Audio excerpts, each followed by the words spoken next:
Whenever Satella is mentioned in Re-Zero, most characters react the same way. Fear, hatred, despair. To them, Satella isn't just a witch. She is the greatest calamity in history. The woman responsible for events that shaped the world for centuries. The witch who supposedly destroyed half the world. But there's something strange about that image. Because the further the story progresses, the harder it becomes to see Satella as the absolute villain everyone believes she is. And before we continue, I want to hear your opinion. Do you think Satella is truly Subaru's greatest enemy? Or is there something about her that we still don't understand? Because when we analyze the anime, the light novel, and some of the biggest mysteries in Re-Zero, a very uncomfortable question begins to emerge. What if Satella was never the real problem? It all starts with something most viewers accept without questioning. Return by death. The most important ability in the entire series. The power that allows Subaru to return to the past whenever he dies. For a long time, the explanation seemed simple. Satella gave this power to Subaru. But there's a detail that very few people stop to think about. If Satella truly wanted to use Subaru to bring destruction to the world, why would she give him an ability that does the exact opposite? Because return by death doesn't make Subaru more destructive. It doesn't make him overwhelmingly powerful. It doesn't turn him into a weapon. It turns him into someone capable of saving people. Someone capable of preventing tragedies. Someone capable of stopping disasters before they happen.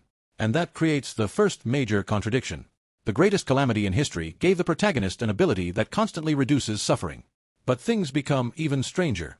Throughout the story, Satella has countless opportunities to harm Subaru. And yet she almost never does. In fact, many of her actions end up protecting him. And perhaps the best example comes during the Sanctuary arc. When Subaru finally meets Satella face to face. Many fans expected to see a monster. A mad entity. A force of pure destruction. Instead, they encountered something completely different. Satella doesn't ask Subaru to destroy the world. She doesn't ask for revenge. She doesn't demand to be freed. She says something very specific. She asks Subaru to value his own life. At first glance, it seems like a simple scene. But when you analyze the context, it becomes one of the most important moments in the entire story. Because in that moment, Satella demonstrates genuine concern for Subaru.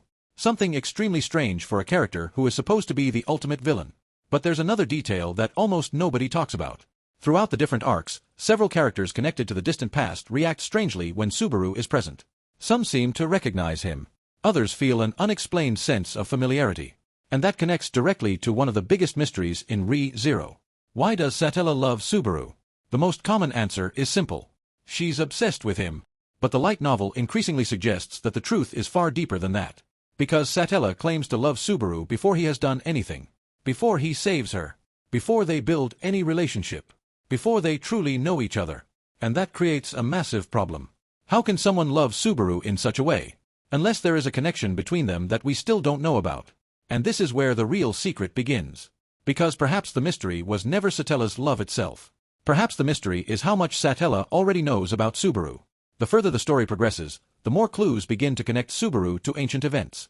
To historical figures. To names that existed centuries before his birth. And even to mysteries that predate the current era of the world. This is why many light novel readers have started viewing Satella differently.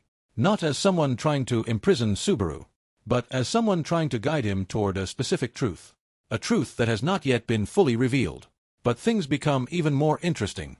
Because if Satella were truly the main villain of Re-Zero, many of the story's greatest mysteries would already be solved. But they aren't. In fact, the opposite is happening. The more we learn about Satella, the more questions appear. Who was Satella before becoming the Witch of Envy? What really happened 400 years ago? What is her connection to Flugel? Why does Subaru keep appearing in mysteries connected to the distant past? And most importantly, why does Satella seem to know Subaru far better than she should? And perhaps that's why Satella's greatest secret goes unnoticed by so many viewers. Because everyone is trying to discover who she is. When perhaps the more important question is something else entirely. What does she know? Because if there's one thing Re-Zero keeps hinting at again and again, it's that Satella isn't simply watching Subaru. She seems to be waiting for something from him.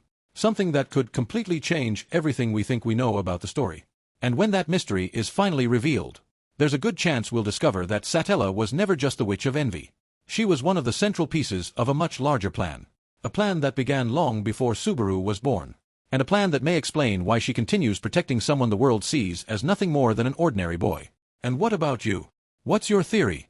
Does Satella truly love Subaru? Or does she know something about him that has yet to be revealed? Leave your thoughts in the comments.